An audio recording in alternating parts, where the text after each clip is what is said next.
Hayley, do you just want to say your whole name? Hayley Margaret Dean, and I was born on... joking. Fun fact about me is that I love Mastermind and I watch it every night at 6 p.m. So I will say name, Hayley Dean, occupation, brand and content manager at a disability service called SCIA. I don't know how to top that. Louis Smith, now marketing specialist. Fun fact, ran my fastest 5K today, and I probably have at least one Guzzies a week, which actually I shouldn't really admit. Did you say you have one a week? I have one Guzman. Guzman going in. I love it. I have about one a week. This is going to be the intro now. This whole thing is the intro. Fantastic. You know what my favourite part about that is?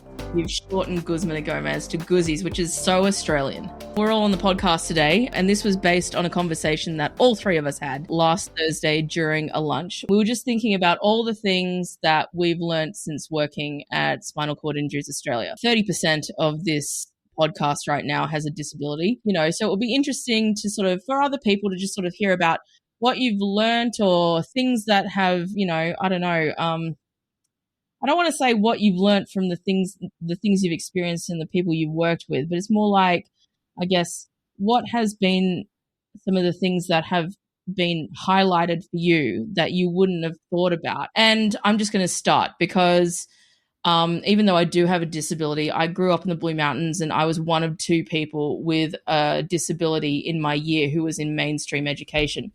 And the listeners have heard this about 1,000 times. And I didn't learn many life skills until I started working here because of the connections that I made with peer and family support. And one of the small things for me, I think it was 2 or 3 years into working here, we had an office on William Street. If not many people would know what William Street is in the CBD, but it's really, really steep. It was a really hot day, and when you're going down a steep hill on a really hot day in your wheelchair, your hands burn.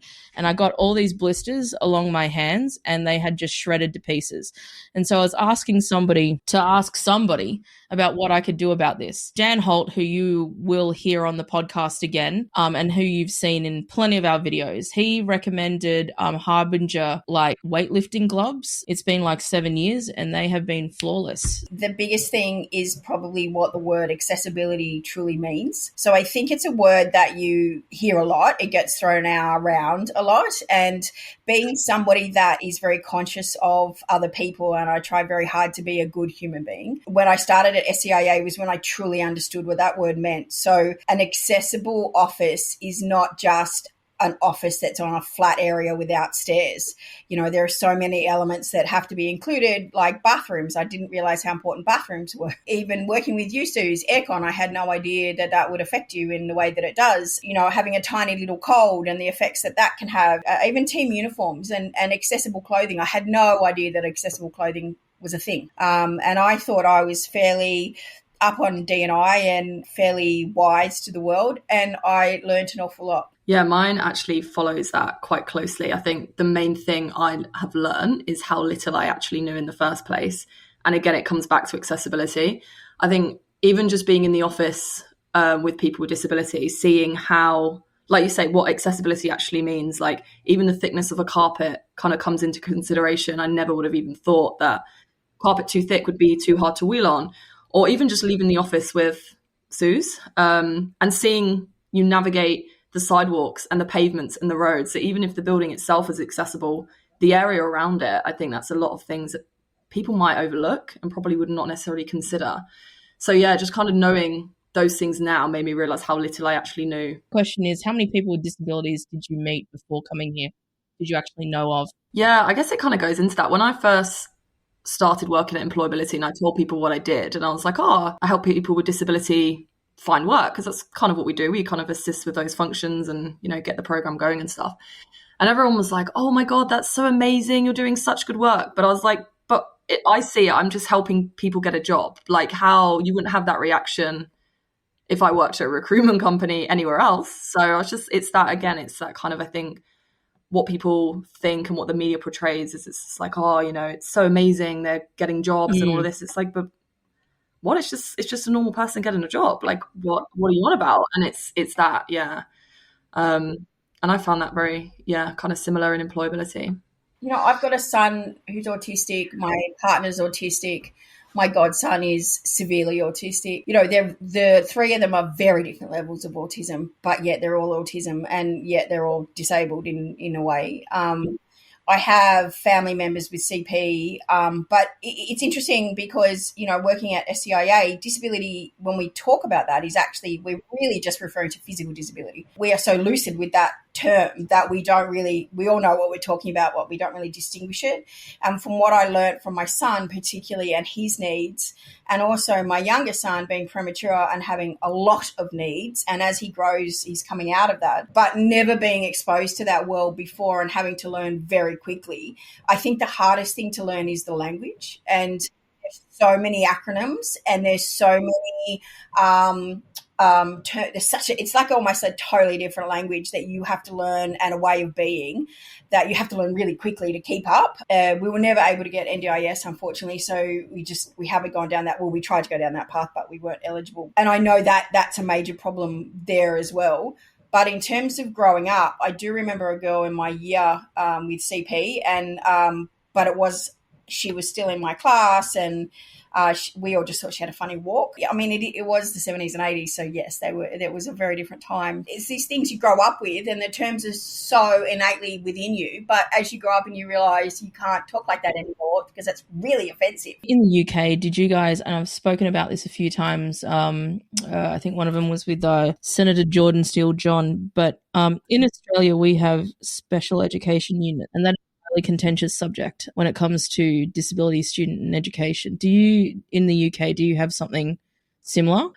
Not many, really. I think when I was at secondary school, there was a wheelchair user there, but I didn't really have much to do with her. She wasn't in my year. But I never really was in a situation where I had a person with a disability that was a friend, or even kind of in my local community or at university. So I think I came into this very new, kind of not really knowing what to expect, and not really knowing myself the right language to use and all of that. But yeah, you learn pretty quick. But it also made me realize as well that, I don't know, this girl in school that I didn't really have much to do with her, but then it does make me question, like, why?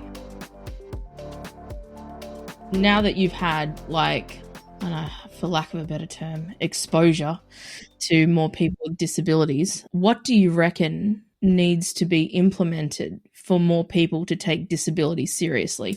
And I say that, and this is, what is this? This is like 50 something episodes into a podcast. Well, I think I've said this in nearly every single episode. I don't know whether education is enough to turn this ship around, because who are you educating? You know what I mean? It seems to me that the both of you needed first-hand experience with disability in one way or another to be able to fully understand the disabled experience. But maybe that's your answer right there, Suze. Like, I think both Libs and I would probably agree on this, and I hope you don't mind me saying this, Libs, but the greatest education is working alongside somebody with a disability, because just being in that room, being alongside you, even if you never opened your mouth, impossible for you, Suze, I know, but even if you never had opened your mouth, I would have learnt from you, and I would have been more aware of things from you, and whether it be you or Rob or Dan or Heidi or anyone that we work with, and Tanya particularly, I would have learnt, I would have grown, and I would have become a better person regardless. So, and I would say for me, I think it's really normalising all of this, and having it's that old analogy of the more you see it, the more regular it becomes. The easier it is to fill gaps. Do you agree, Liz? Yeah, I think also like exposure in like film and TV and advertising, I think also would really help. It kind of leads into what you say about normalizing it. But I think, yeah, like the biggest learning by far has just been working with colleagues who have disability. And I think one of the biggest stories, and I feel like you probably know what I'm going to say now. Oh my God, go for it, Liz. Like one of the most eye-opening things is when myself and Suze were trying to get home from the office, so taking public transport, and the weather was crazy. The trains were therefore delayed, and just seeing the experience of Susan trying to get home, I found astounding. kind of going down to the train station, getting down to the platform. The platform was so busy in the first instance, so there wasn't many places to go. We got directed down there by a member of staff who then came down and then told us, oh, sorry, actually, the trains are too busy, we're at capacity, we can't take you. And then having to come back up, leave the station, and then in the pouring rain, scramble to find an alternative route. And Suze was so calm, and I was just standing there like, what do you mean they can't take you? Like, what? You have just as much right as anyone else to be on that train to get home. And the journey we had to take was insane. And I was just sitting there like, I've never had to think about this. I just kind of assumed that everyone would be able to get home safe in a decent time from work. And it just kind of blew my mind. And it really opened my eyes up to the experience that many people with disability go to literally get from A to B. It wasn't even like you were doing anything crazy. Like you were literally just trying to get home from work. So, and it's experiences like that, I think, that really open your eyes. And also I learned from a lot what that actually means. Yeah, so that journey was like, we got down to the station, they said, okay, so to paint the picture for everybody, there was like, I don't know, it felt like 3 weeks of just solid rain. And it was just, and there was just like maybe an instance where it wasn't going to rain. So we all went to the office, poured on me as I was going to the office. It was very good. And then on the way back, Central Station wouldn't accept me. The train terminated at Central Station and they said, nope, there's too many people, they won't accept you. The thing is, the difference there being that there was probably, I don't know, thousands of people at the platform who would have gotten on to the next train and then gotten off at Central Station. So regardless of whether or not I was there or not, people would have gotten off and then taken the lift down to wherever they needed to go. So anyway, whether or not it was a resource issue or maybe they're just not ready for it, I'm not sure. Then we had to get out, go get a bus. Then we got a bus to Sydenham. And then we got the metro. Yeah, the metro from Sydenham. You got off at Town Hall. I got off at Barangaroo. And then I had to take the ferry back from Barangaroo to Sydney Olympic Park. So that whole journey was like 4 hours that day, I think. And I understand it would have been a long journey anyway, except that it was significantly longer because of the train station. And I think at that point, it wasn't even raining anymore. It was just the aftermath of all the raining just stopped everything. But yeah, I mean, I didn't know you were furious because you don't give furious vibes.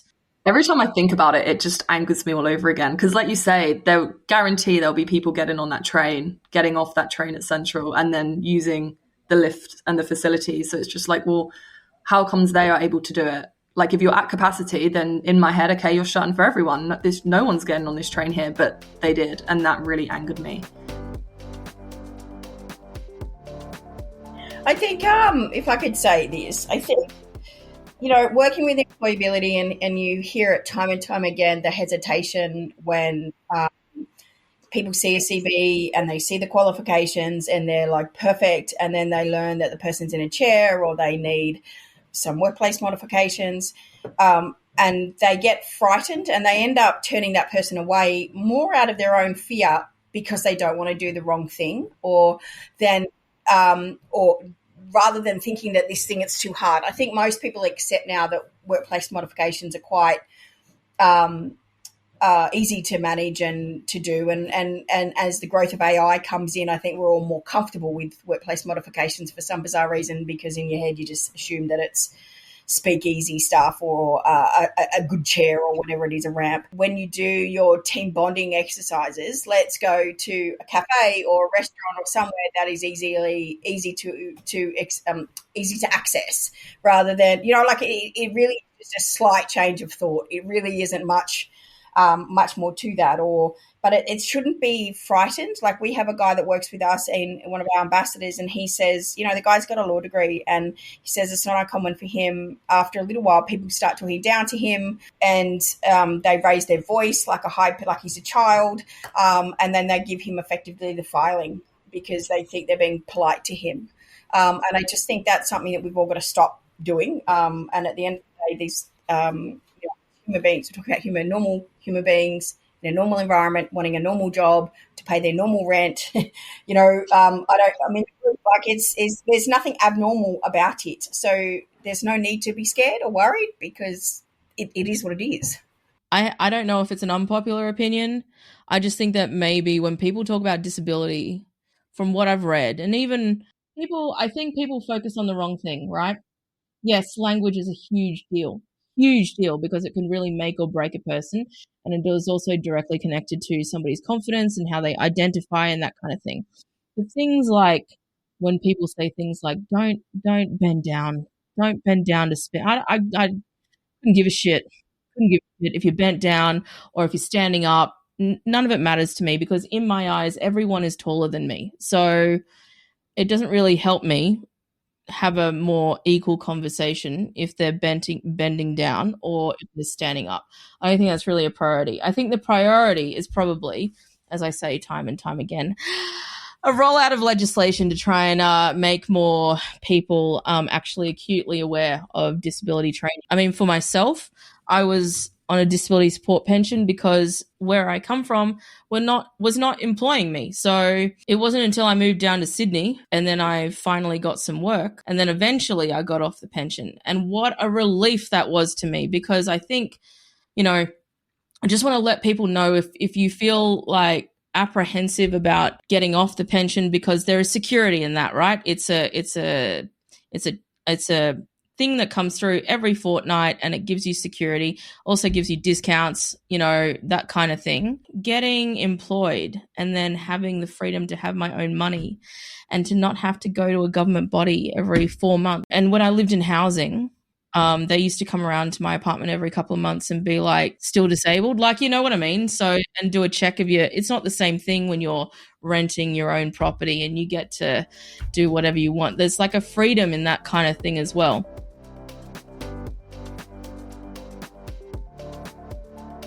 I just wanted to end on this really nice story. As I talk about my boys all the time, we went to Darling Harbour on the weekend and we did jet boating, which was awesome. We went to Darling Harbour the other day and they've extended the kids' playground there, which is really great. It's always been a really awesome playground. But there's all these tables and chairs around the outside for, parents and carers and things to sit out and while the kids are playing. And they were bench seats, but there was a massive gap and then the seat. And the person we were with were like, why the hell did they design it like this? And I was like, because of wheelchairs. It's a wheelchair space. And I was so excited because here it was live in, so thank you, City of Sydney, because it was a really simplistic thing, not just for wheelchairs, but for other. I was looking around, there was families with prams and there were grandparents with pushers and there was space to have all of that without impeding on somebody else. And it was such a simplistic thing. And I just thought, wow, that's awesome.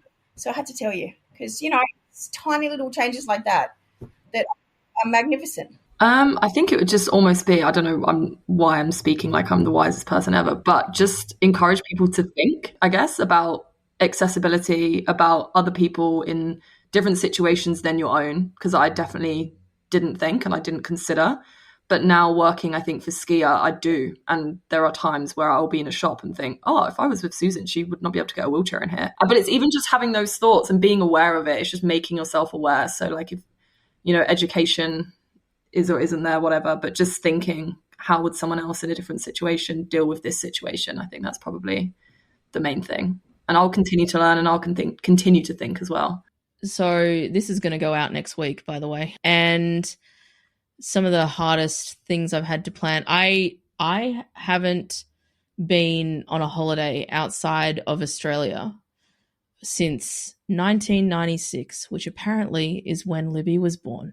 So I've only been on local holidays, like I've been to Tasmania, that kind of thing. And so this is the first international holiday that I've had to plan as an adult. It's been I think now, and I've said this to you guys a few weeks ago, I think now that I'm actually an adrenaline junkie trapped in the body of somebody who cannot be an adrenaline junkie. And so I wanted to do everything. I want to jump out of a plane. I want to jump off a bridge. I want to, whatever. And I'm slowly finding out that physically I cannot do some of these things. But looking for a a place in New Zealand who will allow me to go skydiving. Started off being a very sad. It was sad because also at the same time of trying to plan this holiday, I need to plan it down, right down to, the minute of what we're doing. We already planned all of the places we were going to stay, and we're doing a 2-week car trip from the north to the South Island. And I'm like, yes, I've turned 40. And my promise to myself is when I turn 40, I'm going to go skydiving. And so then I was like, where do people go skydiving? It's Queenstown. And so then I looked up places in Queenstown, and they all said no. They were like, no, we can't do it. And I was devastated because I'm like, no, I have hung my laurels on this thing since March that I'm going to jump out of a plane. And then it wasn't until I did some Google searching, and there is one company in New Zealand who will take on paras and quads and anybody with mobility issues to go skydiving. So now I'm doing it at Mount Cook. But I was like, oh, what a relief. Like a part of me was like, oh, what a relief. I always think about what am I going to sacrifice for this trip? Or what am I going to sacrifice for something? And because I had my soul invested into this like huge thing, and for this thing to be like, no, it's not happening, I'd be like, why are we going there? Who are you flying with? And do you have to do stuff in advance for getting all of that stuff in advance? Yeah. Qantas. So, I don't know what it would be like to be a power chair user, but I have power assist, and you got to tell them ahead of time.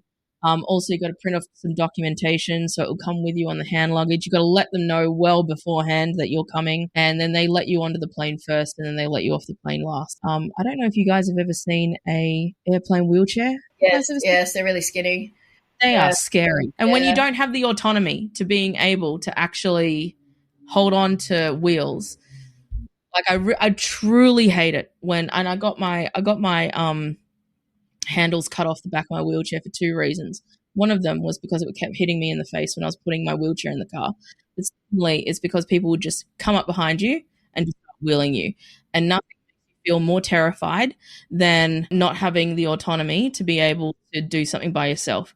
I have to say that was something I learned too, because a lady that we work with in employability, Lisa, she is one of her pet hates. And I had no idea, because being a lazy procrastinator, personally, I'd be like, yeah, you can push me all day long. That sounds fun. No problems. I don't want to do that.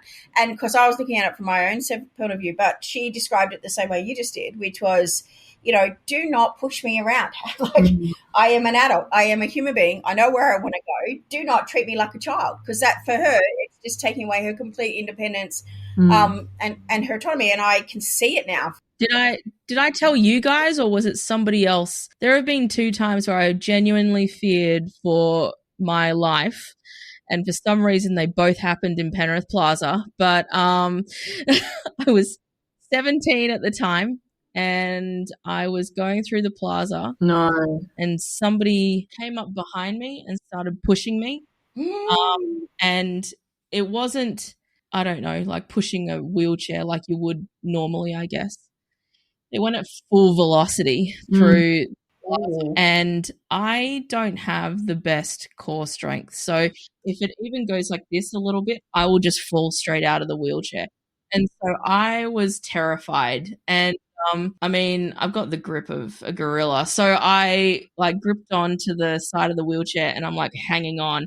And the guy's like, come on, man, let's just do it. And I'm like, no, man. He goes, it'll be fun. And I'm like, goodness. That's terrifying. Don't. And then he just went, oh, fine, whatever. And then he ran off. I never saw that guy again. And then 5 years later, it happened to me again in Penrith Plaza. But is that because of a misconception that people in a wheelchair have sad, sorry lives and you needed a spark of fun? No, I think maybe he just thought it was fun, or both the men thought that it was fun. Blame men for everything. Yeah, so I was like, I'm not interested in dying in this plaza right now. Especially, I've got so much more to live for. Like jumping out of airplanes in New Zealand. I'm gonna jump out of an airplane at 40, guys. I can't be doing this at 17. An experience I had when I worked. I think it was like 2 or 3 jobs ago, and me and a co-worker, we used to, or should I say, a co-worker and we used to go to the cinema, outdoor cinema thing in what was before Barangaroo. I don't know how much people know about front wheels of a wheelchair, right? So when you look at a caster of a wheelchair, the smaller it is, the more unstable it is across, right? That's why I've got that front wheel on my wheelchair, and other people use Baytex, that kind of thing. She would just come up behind me. I didn't have this at the time, and she would be like, just relax, just relax, just relax. And she would just stop pushing me and pushing me.